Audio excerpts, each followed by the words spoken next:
Hi everyone, welcome to another episode of the Five-1 Speedway Show. Hopefully you've managed to catch up with all the episodes we've done so far. The last episode being with an England legend, both on grass track and long track in Simon Cross. And our episode before that was with Mark Laram. So hopefully this episode is basically for the slightly older generation, should I say, because this guy rode before my time. But the name is synonymous with Speedway, both with his nephew Edward and his brothers Gordon and David. So please welcome to the show tonight, a Canterbury legend, Barney Kennett. Hi everyone. That's it. There you go. There's a bit of an intro there for you, mate. You see, there you go. Away we go. Where do you mean to start? Well, you can start talking if you want to. I mean, obviously the question is also how have you been mainly during this pandemic and everything? Hated it. I haven't been able to see people, which is a shame about it, because I like going to a lot of Speedway functions, and I'm coming down. Funny enough, I'm coming down Eastbourne on the 22nd for the first meeting. So I want to try and come down and watch my nephew ride anyway. It's been very hard. I've been ill as well. I'm waiting for an operation. I've got a gallbladder I'm having removed. Oh, okay. But I had this 18 months ago when it all started. And because of the COVID, it's put on hold for me to have an operation. And the downside of it as well is through this, because I can't have an operation and everything, I can't get insurance to go on holiday now, so that's really cheered me up. Yeah, well, anything to bring a smile to your face, mate. Saying you can't go on holiday, you know. No. But the only good news is I'm going to go around England. I'm going to try to see a lot of friends around England this year, and try to go and visit a lot of the old tracks I raced at as well this year. Nice, that'd be good, like a little old Speedway tour, isn't it? Then sort of thing you do. I want to try to go to Edinburgh, Berwick, Glasgow. I want to try to go with him if I can. Mm-hmm. Yeah, they're all good places. Obviously, they're a bit different to when you were riding, because I think they've changed locations since you rode there. Yeah, there's not many left, because I mean, my favourite, as I said, was Powdall. Edinburgh is one of my favourites. That's all gone now. Because is it Armadale or something down now? Yeah, Armadale. Yeah, I think Scunthorpe's different. Berwick's different.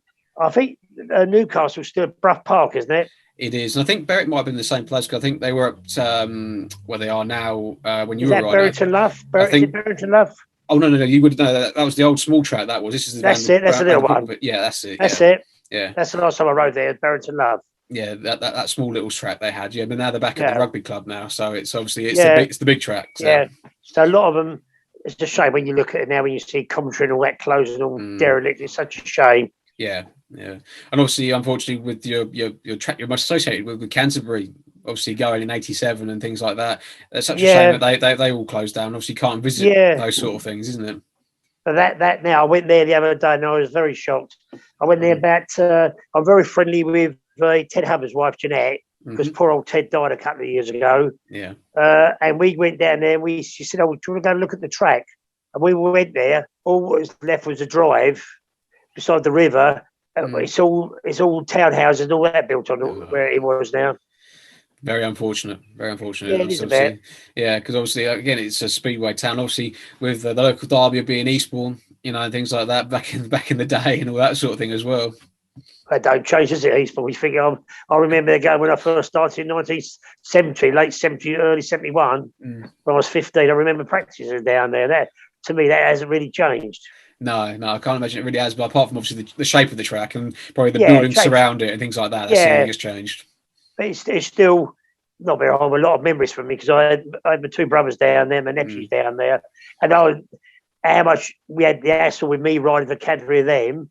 But I used to spend a lot of time at Eastbourne. A lot of the Eastbourne riders go out after the meeting, have drinks with them all. We still keep in touch now with like Paul Woods, Trevor Gear, and all that.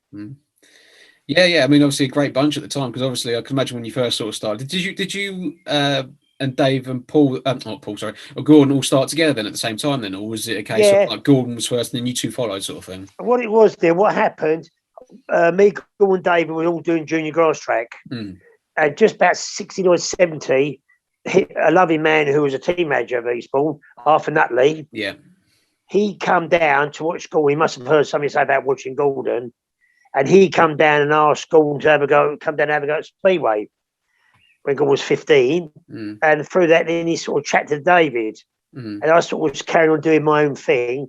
So when Gordon had been at Eastbourne for a year, then I sort of come up to 15 and a half.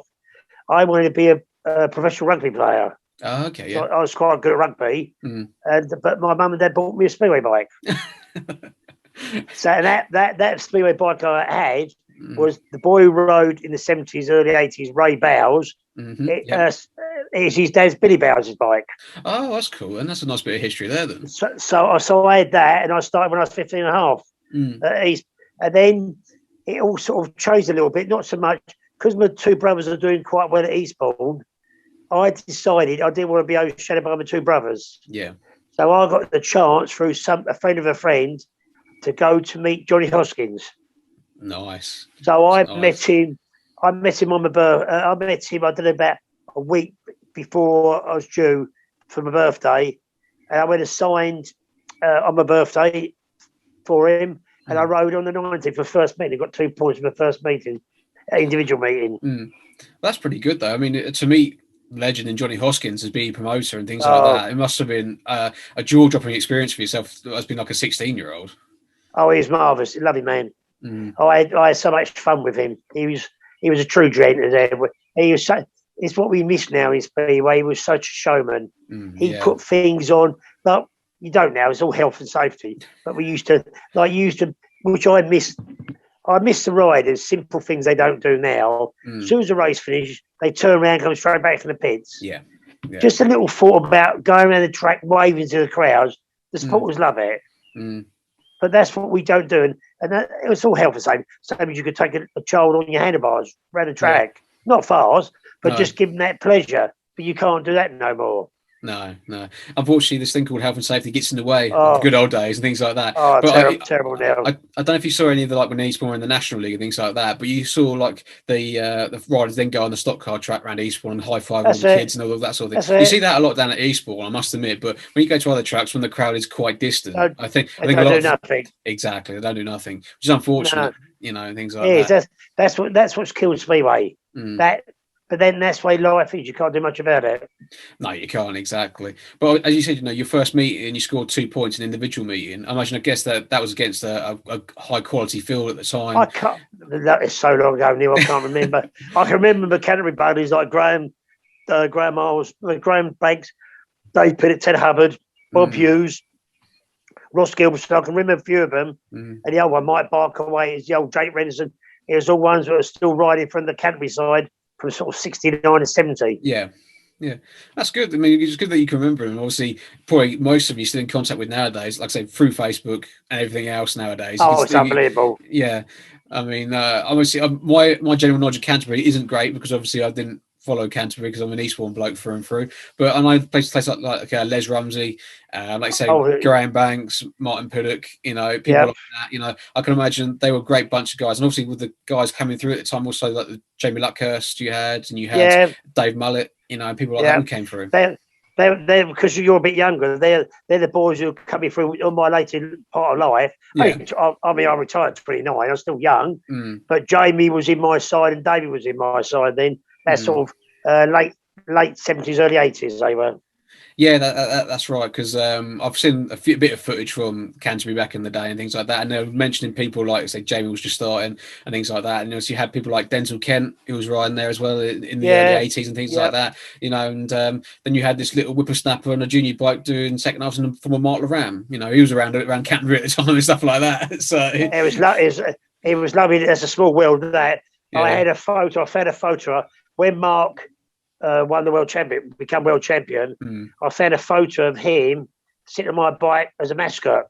Oh, that's cool. I sent it to him and said, "How lovely from being a mascot to being a world champion." Yeah, exactly, and it proved that the British system worked at some point. He was brilliant. I love watching Martin Ram. He was a typical racer.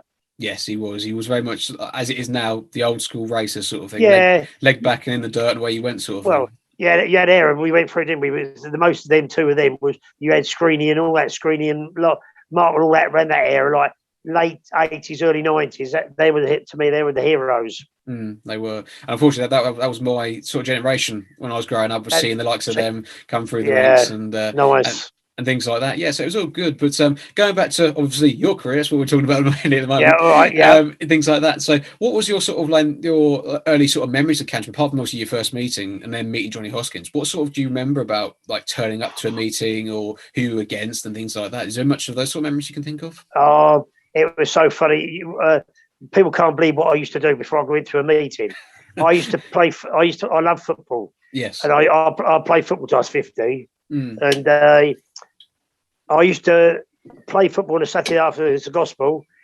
On a Saturday afternoon, if I was covered in mud, I used to put my trousers back on, go to Canterbury, drive straight to Canterbury, with my bike on the back of and then put my levers on when I get there and race at Canterbury Saturday night. Right.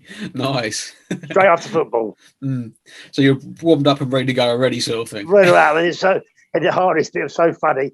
The hardest bit is when the mud gone dried up on your legs. It's like cracking on your legs. Yeah, you will start walking around like a stiff board, sort of thing. Yeah. Oh my God! But that was the fun of it. I had so much fun there. A lot of incidents. I can remember feeling people tell me different things. Says, "Can you remember when you done this?" I said, "I can't remember. I've done so many. I was such a mischief. I was either fighting or breaking things down. I remember I got one time. I can't remember what it was. I got fined £50 for putting the referee's door off." Oh, right. Okay. Yeah, see, that's again good old days of Speedway. You could go up there and have a face to face to the referee and things like that. You could have a good punch up then. Oh yeah. Exactly. I won't tell you the things I'll go up down to Eastbourne. The things I've done at Eastbourne are unbelievable. I hated me down there. Well, it's all part of the game, though, isn't it? So that's the thing, It was because I was just competitive. I remember one time I even jumped in the crowd there with a lot of blokes at Eastbourne Sports with a steel shoe in my hand. Oh God! I was just like that. I was very fiery. Yeah, I can imagine you were. Yeah, I was still. Yeah. And of course, you had to duck every time you came to the crowd or anything like that, because obviously.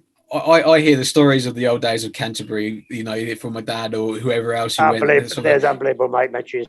Yeah, they were very heated affairs, both on and off track, but all good friends. They was, mate, big time. Yeah, but obviously, you get to the bar and everything, your mates, things like that afterwards, things like that, which is great fun. It's so funny you saying that now. I was fortunate to go to Melbourne for the first Grand Prix 4 years ago. Yeah. 5 years ago. And I talk, as you notice, I do talk quite a bit. But when I was in Melbourne, they said, after practice on a Friday, we're going to have a drink in the Woolshed opposite the Emirates Stadium in Melbourne. My God, I must have met 40 riders I raced against 30 plus years ago. Jeez. And it was unbelievable. But I had no selfie stick then. And it's funny, it's people like he might have been just when you was riding because he raced late 80s, Stan Bear. Yes, I know the name Stan Bear, yeah. Now, I said to Stan when I first met him, shook his hand, he said, "Cool, you would have done this 30 years ago." You said, "You would have had a drink with me." He said, "You're more likely to smack me in the mouth." But it's things like that. And I talked to Brett Saunders, Stan Bear. I talked to all the Aussies. Yeah. Kim Major. I talked to all them on Facebook. It was unbelievable. Yeah, it's nice to obviously see people in the flesh and actually have a drink with them and things like that. More than anything. But you mentioned like people like Stan Bear, who also again rivals with Paul and Weymouth back in the day and things like that. Yeah, was now. Yeah, see, I mean, things like that is all stuff that I know, things like that. So it's not too bad. So my knowledge is pretty good when it comes to this sort of thing. But when you go there, that's your area. You're going the 80s now. Well, 80s is more my style than the 70s. But, but obviously, in the 70s, you managed to compete in the British Under-21 Championship in, I think it was 73. And you managed to finish up to a runner-up to a young whippersnapper called Peter Collins. And the news is I should have won the meeting. Oh, right, okay. Well, do you elaborate on that? Well, because what happened, up till I met Peter Collins in my fourth ride, I beat Peter Collins. So okay. I was on the 12-point maximum going into my last ride. And in the last race, I had Ian Hindle, Carl Glover. I don't know who the other one was. But they both boxed me out, inside, outside, and I couldn't get past. Oh, no. So I finished with 1 point. Peter won his last ride. So Peter won the meeting with 14. I was second with 13. Oh, mate, that's unlucky. But in a case of, again, it's a case of who you knew, probably. PC asked them to do a bit of a favour. That's what I mean. But now I thinking about it, I can still remember that race in 1973 like it was yesterday.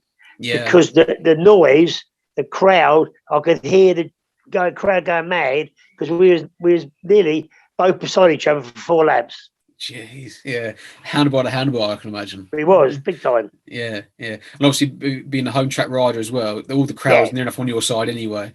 Oh, I was lucky. They worship me there. They love me there because I never give up. Always tried hard there.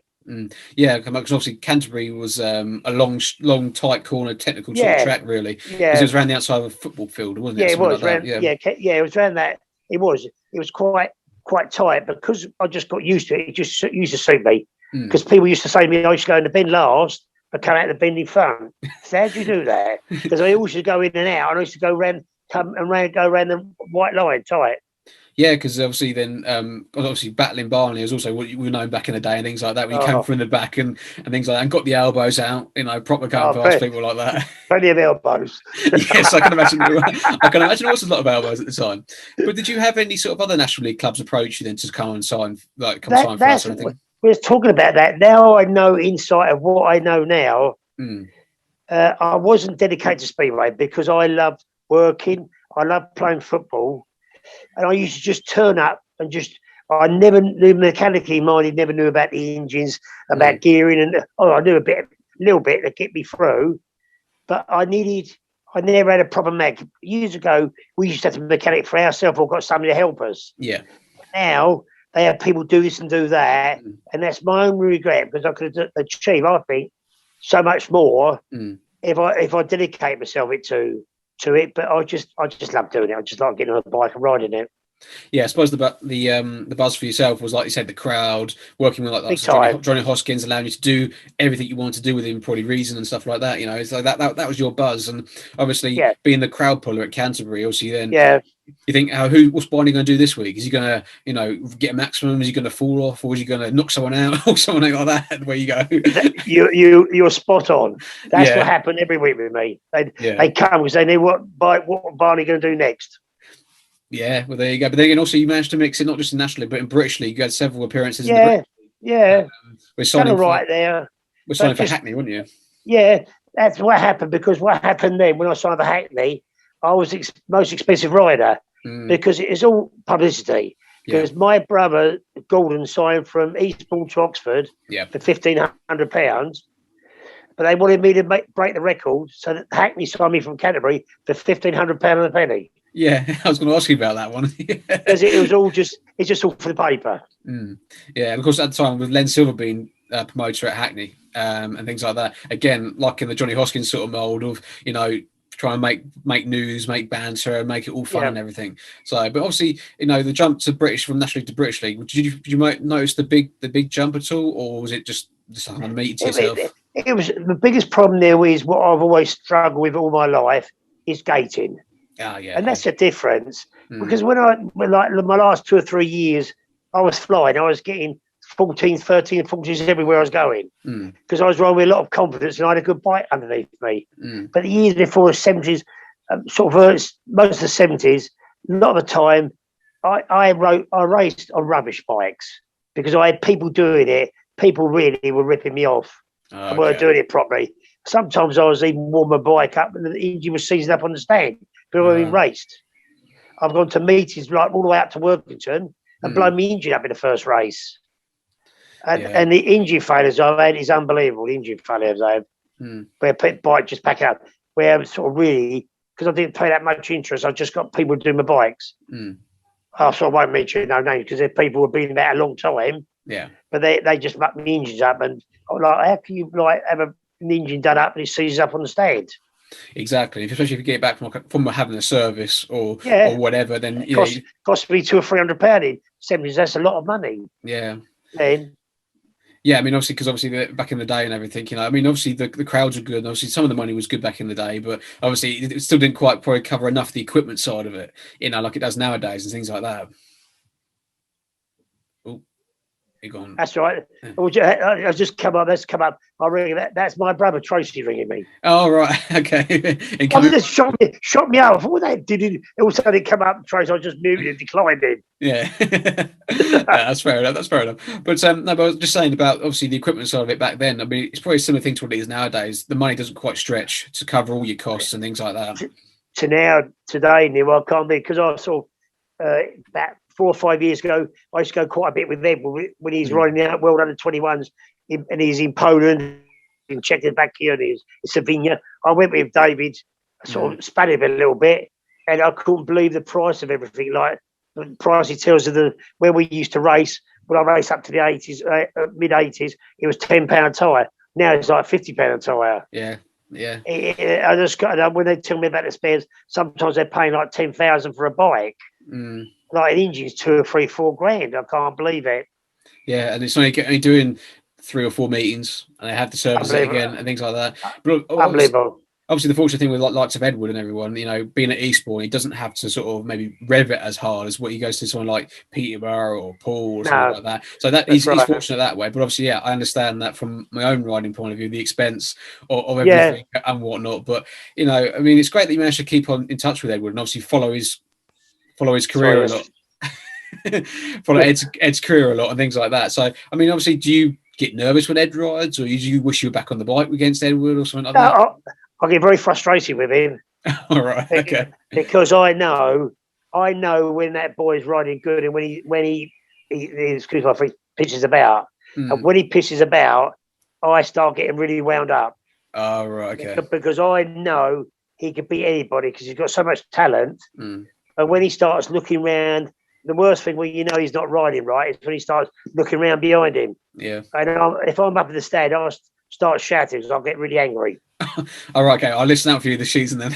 Steve, you're listening because I hate it. It's just like there's a small story.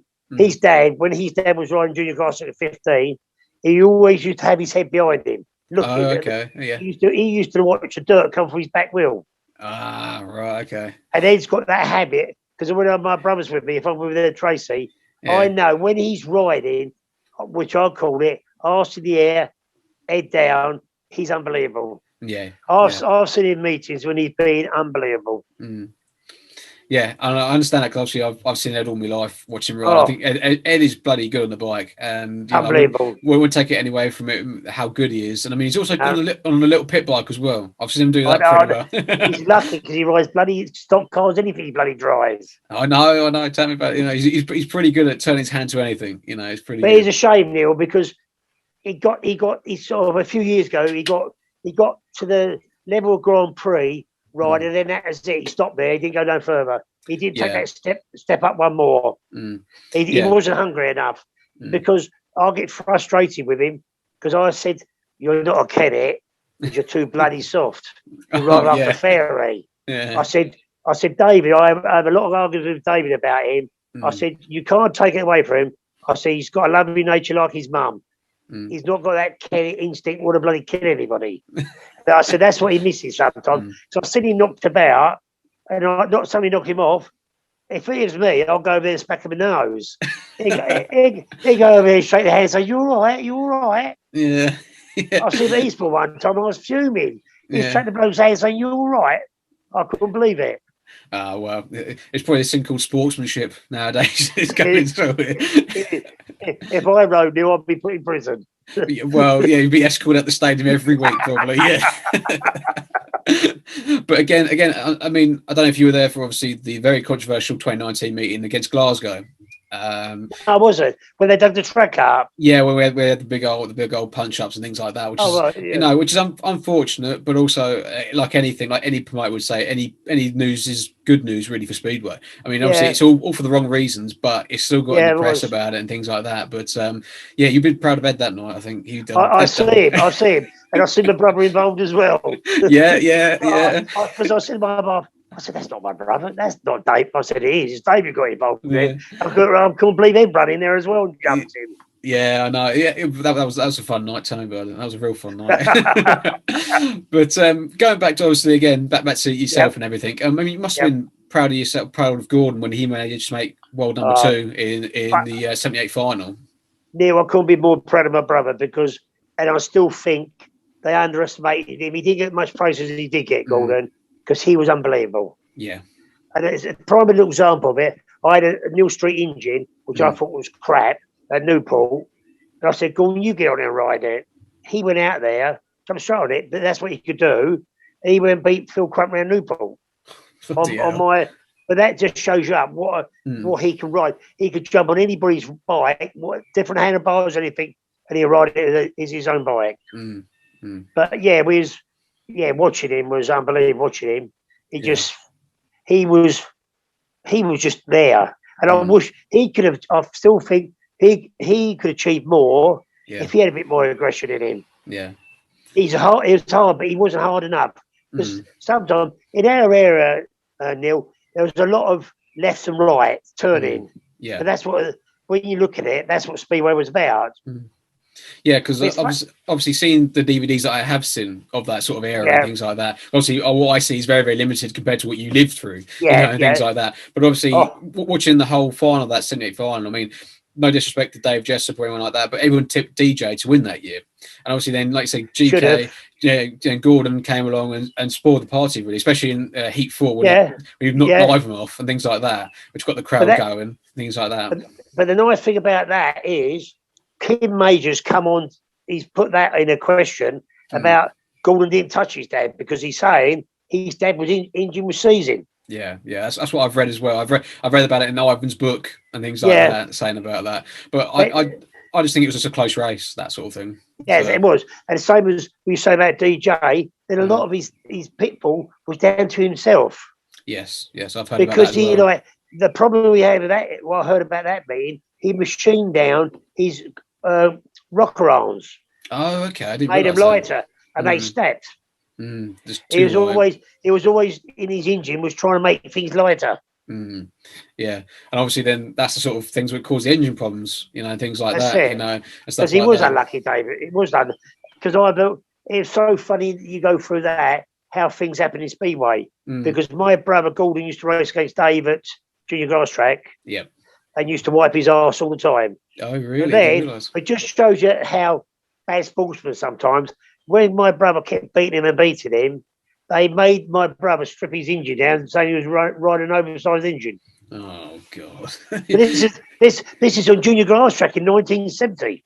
Yeah, because obviously Gordon was just too good. That's what it is. He was there. He was unbelievable. When you look at him, he was like. All right, later last few years, he rode for 25 years. Yes, it is very, very surprising how long he rode for, and things like that. And obviously, again, he battled illness as well and things like that during his career as well and stuff like that. Yeah. Did you manage to beat him at all on the grass track? Sorry? Did you manage to beat him at all on the grass track, or was he just I didn't really ride it. I had a grass track. It's so annoying because now I look back at life now, with the time I had, I could have rode grass track as well. Yes, because I love playing football, working. I raced a couple of times. I raced at Romney Marsh. Now, funny enough, I went on a bloke from the 70s, a bloke called John Bridger. Yes, okay. I went on his bike, and I went around Collins Street. There's only 2 tracks I raced at. Oh, nice. Very nice. I did sort of really done it. I done it a couple of times. Yeah. I would love to do it, but I just didn't make the time and didn't get out and buy a grass track bike or nothing. No, but like if you enjoy your time at Canterbury like you were, and also doing the odd thing with Hackney, and then obviously later on Newport and Eastbourne, and then obviously, especially when you rode for Eastbourne, doubling up sort of thing, they were mainly Sundays anyway. Really, I loved it. I loved it. So, but obviously, then like I say, you have your other interests like outside of Speedway, like with your football, and then with your work. And we're working because I'm a plasterer. I still plaster now. I've been plastering like 48 years now, and I still do it, and I still get enjoyment now, like I did when I first started when I was 17. Oh, well, there you go then. It's a good job to have as well. Yeah, and that was it. That was one of the other things that held me back a bit because I'd rather put work before doing extra meetings. Yeah, fair enough. Because I've not been horrible. If I had bike trouble and done it, spent all this time driving up there, I could earn more money at work than I could earn at Speedway. Yeah, I mean that's unfortunate. When you get the priority, you got to get your priorities right in life in general, and things like that. And I still had when my first boy came. My boy was 80, so I had another 4 years while my oldest son Jamie, and then the process then what made give me this sort of inkling about stopping is my second son was coming along. So that's what I thought I've had enough of it now. Yeah. Go on. But I mean, through your whole career, you're very solid anyway. With the solid 7 to 8 point a man anyway. So you're anyone's sort of good second heat leader sort of thing, or even heat leader at some clubs. And there's like you're saying, that was without having a lot of years having bike trouble. So God knows what if I didn't have so much bike trouble, what I would have scored. But as you were saying about joining anybody else, nobody ever come in for me because I was always happy to stay at Canterbury. Yeah, I know every year they said you sign again. I just signed. If he give me a little bit more deal, I wasn't really bothered about the money. It's just enjoyment riding. The fortune, because it was crap money. But it was enough for me to just ride. Yeah, it was enough to sort of keep you ticking over with all that sort of thing, it was, and stuff like that. But obviously, like you say, going back to when you had the big old thing with joining Hackney for 15,001p and things like that. I did read somewhere that Johnny Hoskins put in a clause though, was that it was a loan back to Canterbury as well as riders Hackney. So it was the early days of the doubling up system, basically, is what you did then. It was brilliant. Best thing that ever happened. It's such a shame because a lot of people, he's done marvellous things to Speedway, Len Silver, and some people would praise him up. But he wasn't one of my favourites because I went there and I was sort of, if I wasn't going very well, he just chucked me in the second halves. Oh, okay. He did personally with me. Sometimes I'd go up to Hackney, he just had one ride on a Friday night. Yeah. So, and it wasn't to be at Speedway, successful at Speedway. I look at riders and all riders go through it. It's confidence. When you're confident, nothing can go fast enough for you. But when you're not riding with confidence, even that little blip and that every little bump, you worry about it and you let off, which is the wrong thing to do. So Speedway is such a confident sport. If you ride with confidence, you can fly. If you're not, it's very hard, Speedway. Yeah, and you get punished for it. And obviously, back when you were riding, you had a lot of young English talent coming through, which is obviously the split opposite of what we kind of have at the moment. But when you were coming through, obviously, like I said, you had the likes of Arthur Nutley who were out scouting, people at the grass track and stuff like that. So you had a lot of riders come through. Again, with the Eastbourne connection, you had a lot of the Kent Youth Motorcycle Club riders come through. Yourself, Dave, Gordon, DJ, and a host of other riders. Neil, I can't remember all, but when we raced the 70s, you only got to look at the British Lions when Australian early 70s and look at the riders when we had PC and all that, Dave Jessup, Michael Lee Gordon and all that. Well, it's just remembering all the names. There's so many of them. Yeah. John Louis, Malcolm Simmons, you had all them. Yeah, Marty Ashby, Bob Kilby. There's so many riders, Scoldtree, all them. Then the Yanks come over. Then Penny will sort of come in the later part of my career. But they were just, you look at them, they just dominated it. Yeah. We was in the late 70s, mid 70s, unbelievable riders we had. But the English boys are going and racing in Australia for British Lion Tour. There's thrashing them away over there. Yeah. Dougie Wire, which I see him quite a bit now. Dougie Wire, people like that. It's lovely because he's at some of these reunions I go to, and I go to a barbecue, and some bloke has a barbecue, a bloke called Glenn Belcher up in Leicester, and I see Dougie up there, Jeff Bouchard, and all up there. It's brilliant fun. Alan Molyneux and all that up there. It's brilliant. Yeah, rekindle the old memories and things like that. It's brilliant. Neil, it's lovely for me because now I sort of got back into it again now because I retired at 84 and I sort of just dropped Speedway completely. Then I come back a little bit late, I done the 1890s, and I was Andy Buck's mechanic for a couple of seasons. Yeah. Then I had a little spell as Eastbourne team manager for a year and a half. Yeah, I heard about that as well. so and then I sort of come out of it a little bit till Edward started riding, and I started going watching Edward again. Yeah, I think it's a case of with a lot of people, it's because if they don't have an actual interest in it, they just tend to step away from it all. Things like that. I mean, fortunately, when I've stopped riding, unfortunately, I'm a machine examiner down at Eastbourne, so my interest is my interest there is huge still. So, and a lot of the boys who are riding now in that league or national league, I rode against anyway at some point. Yeah. So it's exactly the same as what you were, sort of thing, when you were riding and stuff like that. But obviously, going back, just touching on the team manager side of it, how'd that come about? Because that's sort of like a weird thing to come about as team manager. Yeah. It did bother me. I'd love to be team manager. But my biggest problem is I don't like people not giving 100%. Okay, yeah. And the older rider, this has caused all the problem. The younger riders was Darren Standing, the standings, Darren Grayling, Dino, David Norris. They love me because they love at me cheering them up. And people like Andy Buck and people like that didn't like it. How did you get with Gordon, though? Fine. Yeah, fine. Yeah. Didn't have any falling out, son. No, we didn't. Funny enough, they said that. No. That's unusual for me and my brother. but say that, Neil, it's funny. Gordon's very laid back. Me and David are very straightforward. Yes. We're both the same. But Gordon's he's different to us too. He's very laid back. Yeah, just probably took it all in your stride. Think, oh, okay, he's the boss. I'll just do my own thing anyway. Yeah, I didn't have to say much to my brother, did I? Because he just went out and done it. Yeah, exactly. I mean, obviously, but the younger ones were brilliant. They loved it. But then I sort of had a bit of disagreement with Bob. A few things happened. I won't go into. He's involved with drugs and all that. One rider, and I said I'd try and smash the door down to get in there. What was there? There was up to one of the hotels we was away at, and through that, what happened? It came out the woodwork the next year, and he got banned for a year. So you might have a clue I might be talking about. I think I do, but I can't remember who it is off the top of my head. So. Well, I'll give you a clue. The father was involved with Speedway.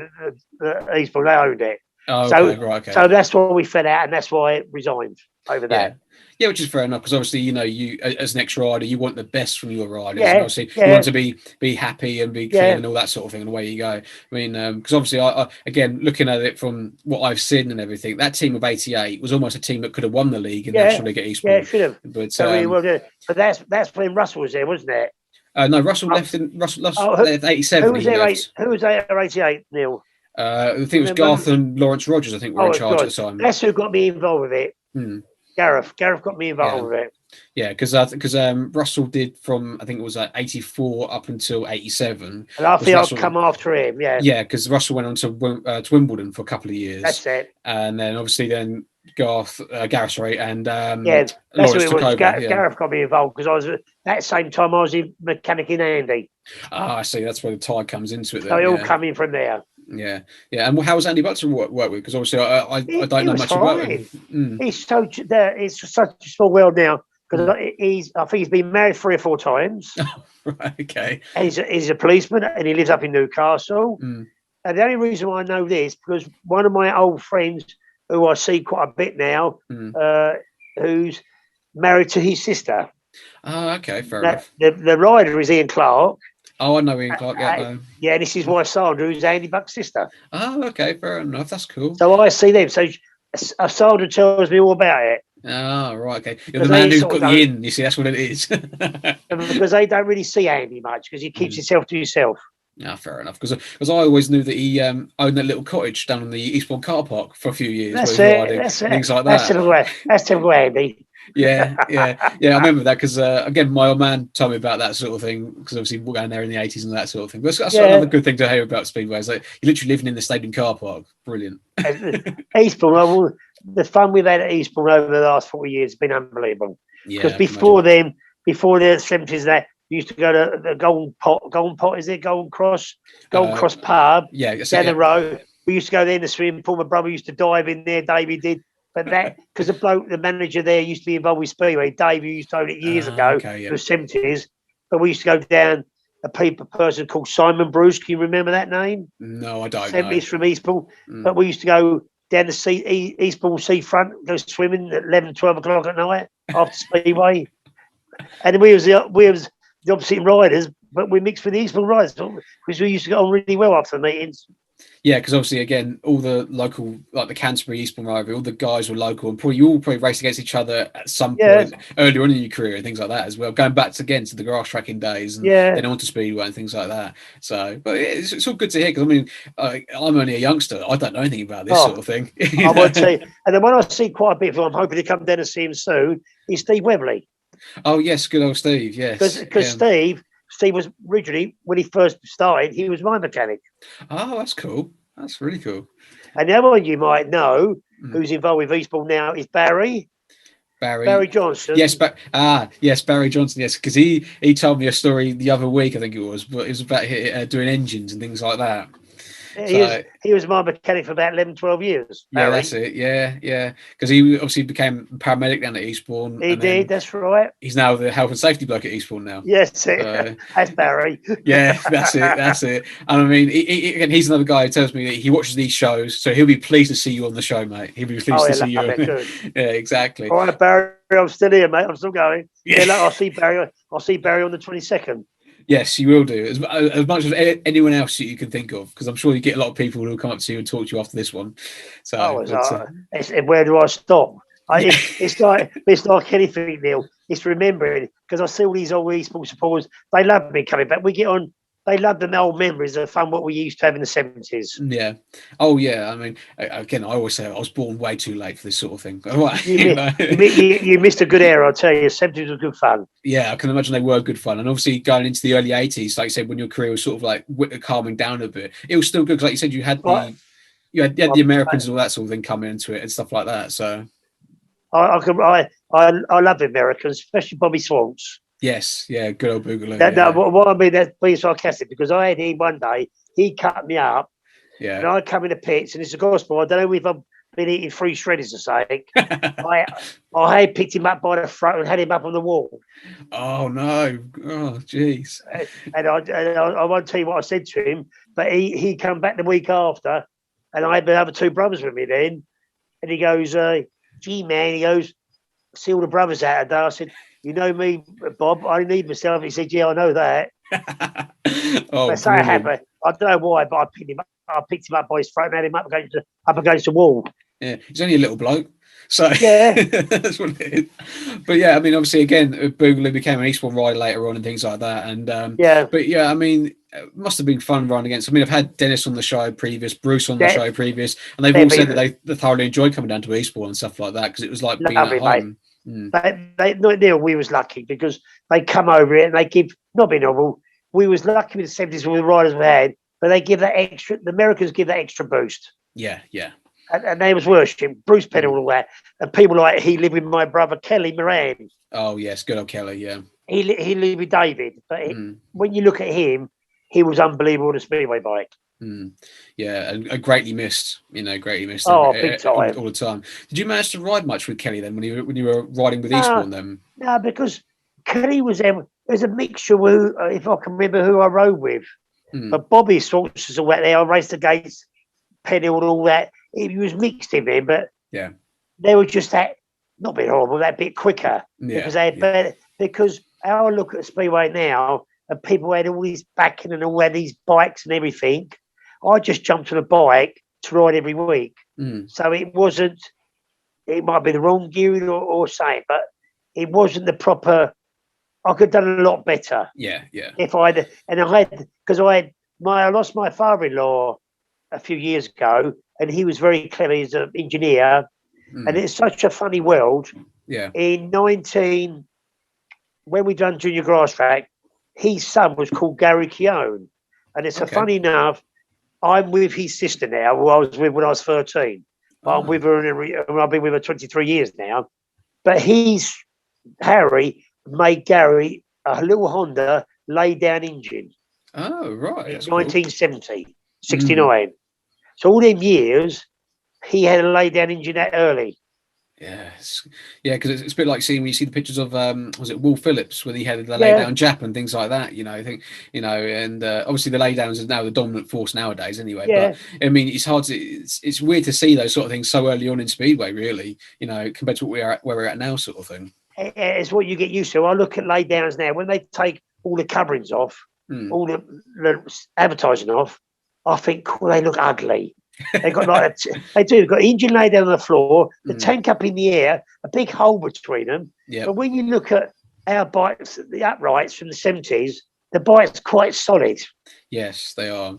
Yeah, they're very, very sort of like rigid and things like that. So every time you sort of, I mean, that's I think that's why with a lot of the nowadays bikes, because obviously I've never ridden upright. And things like that. I only ridden lay down. Of course, they do flex, they do buck, and they do rear a lot more. But whereas if you watch the old uprights, you can ride in any conditions, and you could get away with it most of the time. I mean, it's obviously the odd time when you had the old 2-valve Japs, they were a bit different, they were a bit lively. Yeah. But other than that, when it came to the 4 valves, things like that. I started with a Jap. That shows how old I am. And they took some holding on to. I'll tell you that now. I bet they did. Of course, the tracks were a bit deeper then as well. So we had a bit of dirt then. Yeah, exactly. But did you have a favourite sort of engine that you used to like riding in? Was it like a Westlake or was GR500 Godden? Oh, the Goddens. Oh, good old Goddens. I loved it. I loved it. It suited me. The last two seasons I had, I sort of nearly 8-9 averages both seasons, and I was going everywhere. And it just suited me. As soon as I hit the dirt with it, it just pulled me anywhere. I go inside, around the outside. It just pulled like a train. Yeah, it's what you loved want. It. And it is more reliable. It's more reliable and everything.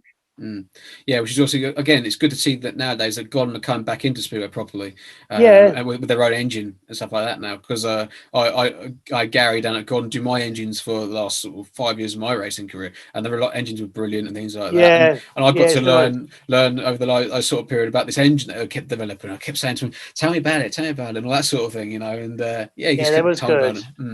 So that's good. My favourite. That's easier. That's easy. My favourite is Gordon. Yeah, that's all right then. But going back to when you were talking a bit about sponsorship and help and everything, I did watch on a video that you were sponsored by McDonald's at some point at Canterbury. So you had a good little bit of sponsorship there. everybody says the size of me now. Still, you must have had a few Big Macs. Yeah, it was a shame. It was a good sponsorship. It was worth nothing really. It was just levers and really a free meal every Saturday. That was it. Oh, okay, all right. And that is really the best time I had my testimonial 81. I had a bloke who paid my engine bills and bought me tyres. So that is really the most year I earned out of Speedway because I had something back me. All the other year I just had no backing at all. Just everything was bought for myself. Yeah, off your own back sort of thing, which is again it's quite helpful that you're working hard doing your plastering and all that sort of thing, which probably paid for it. I was, it's like everything I earned work was putting into Speedway. Yeah, exactly. But I have got a bit of footage of your riding career, both at British League and at National League level. Let's have a look at. But I'll start with the first one, which is from the 1982 season.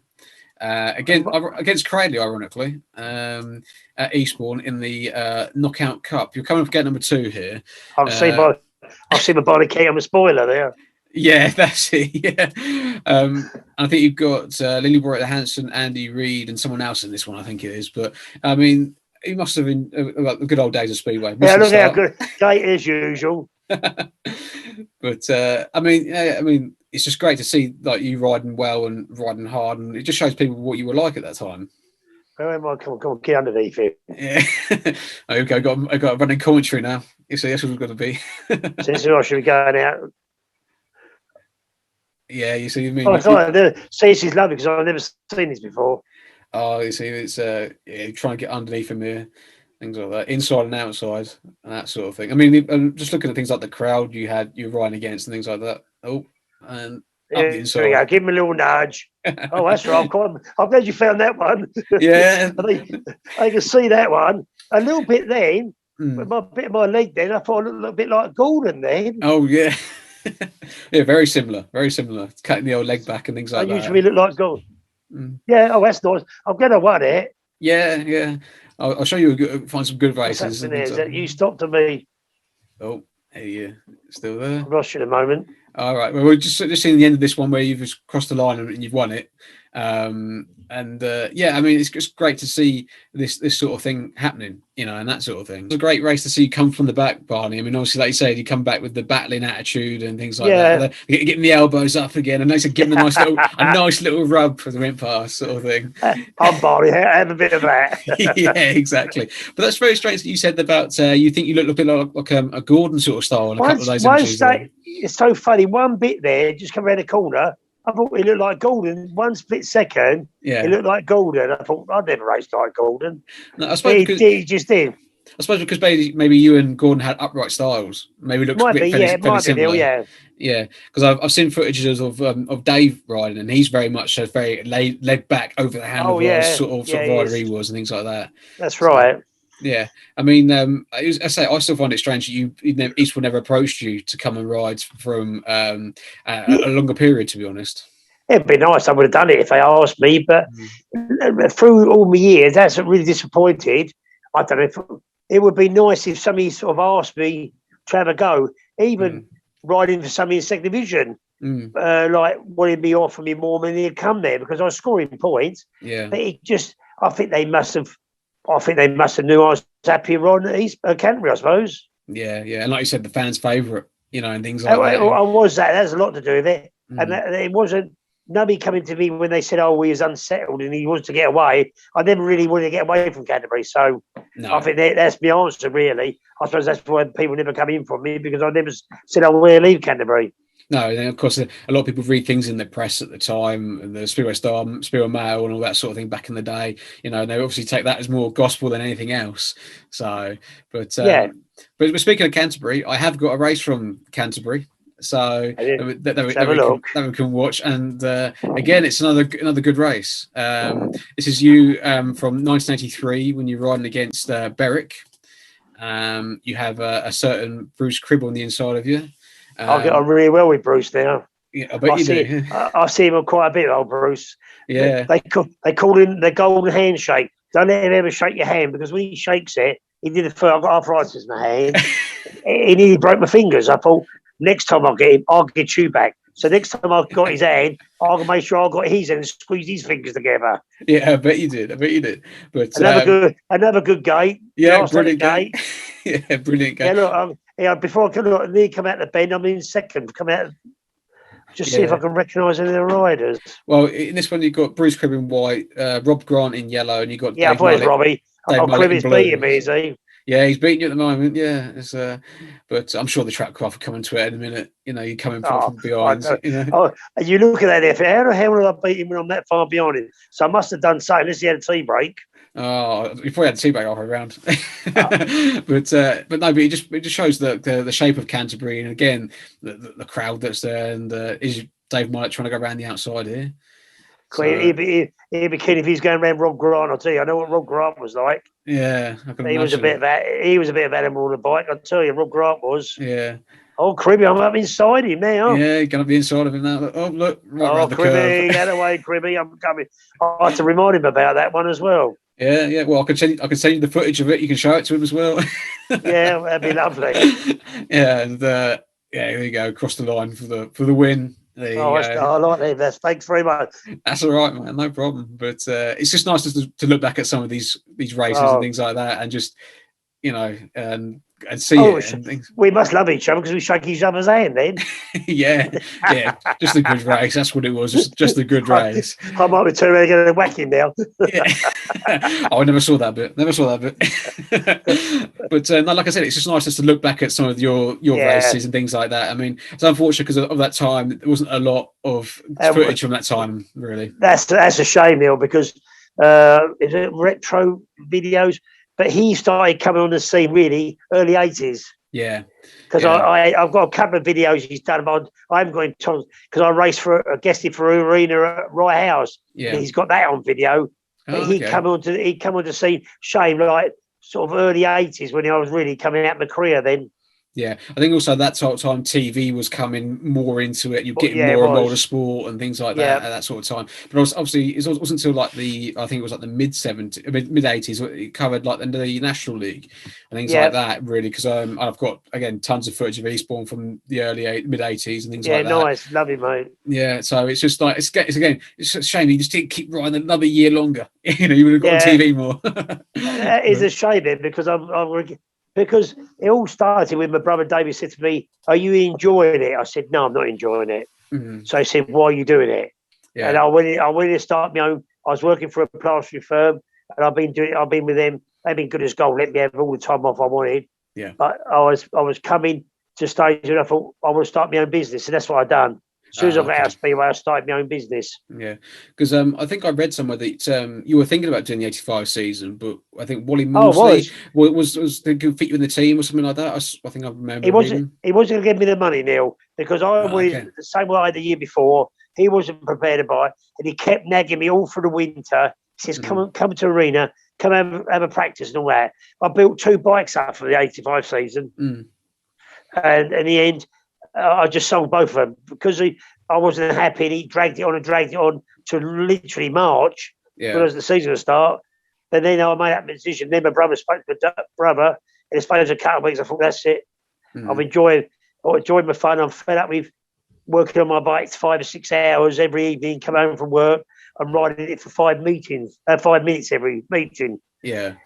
So it sort of put me off. I thought, I've had enough of it now. All the travelling. So I thought I'd get out while I was still doing well. So that's what I decided. Yeah, because obviously that was again a change of promotion. Johnny had gone, Yeah, and things like yeah. that, and obviously again maybe it took a bit of a sparkle off of everything after that. Then, because did Wally come in '84 then, or is it just that? No, he was there 70 something. Oh, was he? Oh, okay, fair That's enough. what I was just trying to think when we had the levers. He might have come there 70. I'll tell you when he was there. He was there when we won the league in 78. So he might have come 76, 76, 77. But he come, but he not been horrible. He's not everybody's favourite, Wally. But most of the tracks that he was at, they folded. Yeah, yeah. I mean, I know a few tracks, places like Romford and places like that. And Romford, Newport, Bristol. Yeah. The fun and games of Bristol that I've read about and I've seen about. When you talk to these riders who rode there, I never rode there. They just said it's disgusting, really, how they race there every week because it was like a sand base, wasn't it? Yeah, because I got to know Peter Thorogood pretty well at Mildenhall because he's a lovely man. Yeah, he's the groundsman at Mildenhall, and he told me about the whole thing about Bristol, about having to relay the track and everything. I thought, Jesus Christ, that's a lot of work to put a track in every week and run it on the dog track and things like that. But people like Phil Crump just got on with it, and stuff like that. I'm glad you told me that because it'd be lovely. Because that's one of the tracks. That's one of my favourite tracks as well, Mildenhall. So I remember they're going there one day, 83, 84. I never made one gate. Yeah, and I got 16 out of 18 points there, all from behind. Yes, it's still a fun little track, but I think I loved it. I haven't seen it in recent times. The track has changed since your day. It? Yeah. Because it used to be just nearly like a circle. You just kept turning all the time. Yeah, it was one of my favourite tracks to ride when I was riding. It was my home track for quite a few years as well. And it is still like a circle, but the only difference is that the dog track around the outside of it now, so it's not as wide as what it used to be. No, it's never there. The dog track was never there when I raced. No, but the shape of it's still fantastic to ride, and it's good. To watch, I'm glad you said that about Peter because I'll make sure now I'll go to Mildenhall if he's there. I can have a chat with Peter when I see him. Yeah, he was always floating around when I was there, so I'm sure you'll see him if you ever go there. But I will. Yeah, but I mean, obviously, what other tracks were your sort of favourite tracks at the time? Obviously, apart from Canterbury and places like that. Then, what was your sort of favourite track at the time? I was lucky that I had quite a few. Eastbourne I loved, Canterbury I loved. Peterborough is one of my favourite ones. I raced for England there. I remember racing for Young England. I got 15 out of 18 there for Young England up there. Where else I used to Mildenhall. Most tracks, Rough Park, I didn't mind. The funny enough, ones I didn't really like, which gone now, was Workington. And I think I went the first 7 years there, never scored a point. Bloody hell, I've been up there all that way at Workington and blown me injury up in the first row, blown me injury up on the stand up there. Every time I went out there, something happened to me up there. Yeah, it obviously wasn't your place, and we'll leave that one alone. All of them. Most tracks I didn't mind at all. Airsmere Port was very quick. Stoke, I used to like Stoke a lot. See, I'm very envious of the time, obviously, again, when you were riding and everything. Look at the old history books of the league and all that sort of thing. 17, 16 teams in the league, and you think only half of them, or maybe slightly less than half, are still running nowadays. You think it's a crying shame that we haven't got these many tracks anymore. And that's what I look at when they compare the league. We won the league, like I think we won it 78. There was 18 teams or 19, but that was to win a league then when you got them teams. Yeah. And when I look at the Premiership now, when they call it, I don't even call it. They put the pictures of their levels on 6 teams. That's disgusting, really.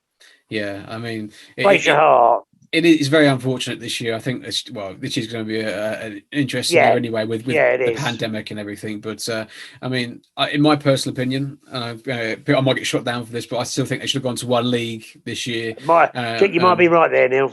Yeah, because I think you've done like the Eurosport coverage, we've done a world of good and things like that to cover a lot of teams and stuff like that. Yeah, it'd be better, wouldn't it? Yeah, but again, it's out of my hands, and it's rules and regulations and everything. Rules and regulations. Yeah, we do, mate. I know the rules and regulations. Yeah. Even as a machine examiner, I've still got to religiously read the rule book every year. I know. I bet you have. I bet you got to do a load of things. Where it used to be, they just come in, check the cables, and there's now. You've got to be all qualified and everything now, I expect. Yeah, you do. I had to do an exam which lasted me, my license lasted me for 3 years, but whether last year is going to be a null and void, I don't know at the moment. So, unbelievable, mate. Yeah, I mean, admire you for doing it anyway. Good luck to you doing it. Thanks. I'll make sure Eddie's bikes get through every time. Don't worry. I should do a couple of things to it now. Yeah,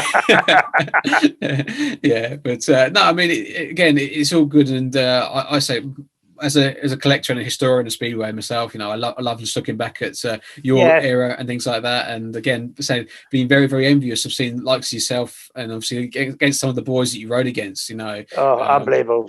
Brigo and Major and it's silly things, Neil. Like I remember I rode all the way for Germany, rode Alchin in an open meeting, and I looked at the program. I've still got the program. In that meeting, I raced against Barry Briggs, Ivan Major, Ollie Olsen, Egan Muller. Like they was in this meeting. I think, bloody hell, I raced against them in that meeting. You probably won the meeting as well, didn't you? It's an easy meeting. No. I'll tell you what I did do. I did do very good. It was absolutely black cinders, and it poured all the meeting. It poured me rain. Oh no, brilliant! So you can imagine the state we come back when we come back from Germany. Yeah, you were about blacker than we went out there. Oh, it was completely, mate. I tell you. Yeah, because I have seen, I think, a few programs across my path is that Canterbury did go to Poland and things like that a few times and stuff like that. Did you manage to get any of those sort of tours yourself? I don't know if they've done it later, but the only time we went to Belgium, we done a 14 tour in Italy. Which we won, and funny enough, my brother David guessed it for us. Oh, did he? Oh, nice. Yeah, no, I can remember. I got 10 out of 12 in the 14 tournament out there. We won it. We raced in Amsterdam against Holland, 2-legged affair, and I've still got the trophy up in my loft now. Oh, that's cool. That's really nice. It's called the boat was called Ula Line from the 70s. We used to go from Sheerness to Vickenham. And we won that trophy. I've still got the Holland trophy we won. Oh, that's really cool. That's nice. That's nice. Was that at the Olympic Stadium in Amsterdam? It was. I'm just trying to think, where was it at now? It was near Amsterdam. It was in Amsterdam. I'm just trying to think whereabouts.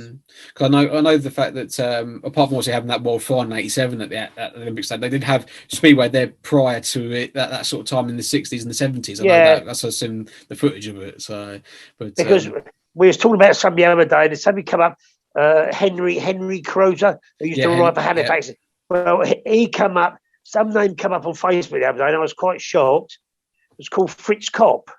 Oh, okay. Now, funny, this Fritz Kopp, I raced against him in Holland in 1982, and it was so funny because my best mate, one of my best mate, is the one is in Australia, Steve Coppy. Because Steve Coppy, like the Aussie racing, when we won the league title in '78, I've been to Australia 3 times. I've seen him. I've been out there 3 times. I've seen him, and he's come over. He's come over here and stayed with me for 10 weeks over here. Oh, that's cool then. Yeah, catch up again. We still keep in touch. Yeah, I mean, going back to obviously again talking about that '78 season with Canterbury, that must have been a tremendous season. Oh, unbelievable, mate. Everybody was foreign everywhere because our 2 main riders that year who were our heat leaders was Les Rumsey and Steve Coppy. They sort of had 9, 10 averages. But then I was putting in with a 6, 7, 8 in the 8 average. He had Graham Banks, he had Mike Ferrara, Graham Clifton, Brendan Schletto. A good team then, a really good team. Yeah. And that's and near the end of it, when we still won it, we was using our own placement because Graham Banks got killed. Yeah, I remember reading about that, unfortunately, Yeah. And so such a small world, through I see Jeanette Hubbard, who lives down near Dover. We went to Dill, and she took me around Dill, showed me the Banks garage, what Graham Banks' dad parents used to have. So I took a picture of that. Oh, nice! That's cool. Yeah, it's a funny old world because then I had somebody come on, Harvey Banks, and I said, "Who are you?" He says, "I'm Trevor's son." Trevor Banks' son. Yeah. Oh, so it's funny. That's all through Facebook. Yeah, it is. Yeah, I mean, like I said earlier, you're the man to go to. If you want to talk to someone through the Speedway, go to Barney Kennett. He knows everybody. They all know. They all know me, Neil. Yeah, I can imagine they do. Everyone's nice to you. That's the trouble. Don't get the wrong side. They are. Yeah, exactly. They feel like we used 40 years ago, clip around the ear hole. Sometimes you don't forget that sort of thing. You get older, mate. You get better. You just laugh about it when you get older. Exactly. Did you manage to make many sort of like National League Riders Championships in your career? Twice. How'd you get on in those meetings? 7 or 8 points in one of them, roughly about the same. done it right. It wasn't. It's not anything. It's having equipment and gating. Yeah. My biggest letdown anything Speedway is gating. Everybody's taking the mick out of me because I never could gate. Mm. And then I don't know why it happened. When I had the Gordon, then I used to gate better. In the last couple of years, I gate a lot better on the Gordon. Maybe it was the engine that suited you better than that got you going. But I still had the love. I still enjoyed coming from behind more than anything else. I know it's lovely when you're in front because you just pick your own line, and it's easy when you're in front. Yeah. But when you get behind everybody, you're struggling because you're trying harder. But when you're in front, you're so relaxed, you just keep going. Yeah, exactly. And that's when sometimes you can let the old gas off a little bit, and things like that, and relax and stuff like that. And you go better because you're driving better. You're controlling the throttle, your motor's driving better. Yeah, exactly. And of course, it's great for the fans to watch you come from behind. They loved it. They loved it. I said, don't gate this week. That's probably one of the things you could guarantee. Well, I think you could, mate. I'll tell you, when you showed me the video just a minute ago, I was terrible. Yeah, you did give them a little bit of a head start, I must admit. Yeah, But anyway, Barney, I'm going to wrap it up for tonight because time's getting on a little bit, mate. But I mean, I'm sure you've got fantastic other stories that you could get you on for another episode of it and have another chat at some point. I've been on. Thank you ever so much for asking me. It's lovely. Yeah, no problem, mate. I mean, what you guys, both yourself, Dave, Gordon, and even Eddie, have tried to get on the show and everything. It'd be great to have you on and all talk about it. It'd be great. Yeah, we should get Gordon on. Gordon on because trouble is still we're quite chatty. He's very laid back and quiet, Gordon. Right. I'm sure I'll get something out of him. So there you go. I hope so, because I'd be lovely to watch it. Yeah. Well, there you go, Gordon. There's a shout out to you now, then. Get on to us. I'll tell him that now. I'll send him a message there. Yeah. But thanks to everyone who's been watching tonight on the show and listening on the podcast and everything. Hopefully you've enjoyed it. All the new people who probably didn't know who Barney Kennett was, probably knows who he is now. He's they're regular down at Eastbourne nowadays and things like that. So I hope so, yeah. I'll go and say hello to him. Even my age, I like to come down and want a few people up there. They'll come down there. Yeah. And I say people will be listening out to you, mate. We'll be listening out. So I tell you well, Neil, I'll bring Canterbury racetrack in there with me as well. Yes, just to rub salt in the wounds.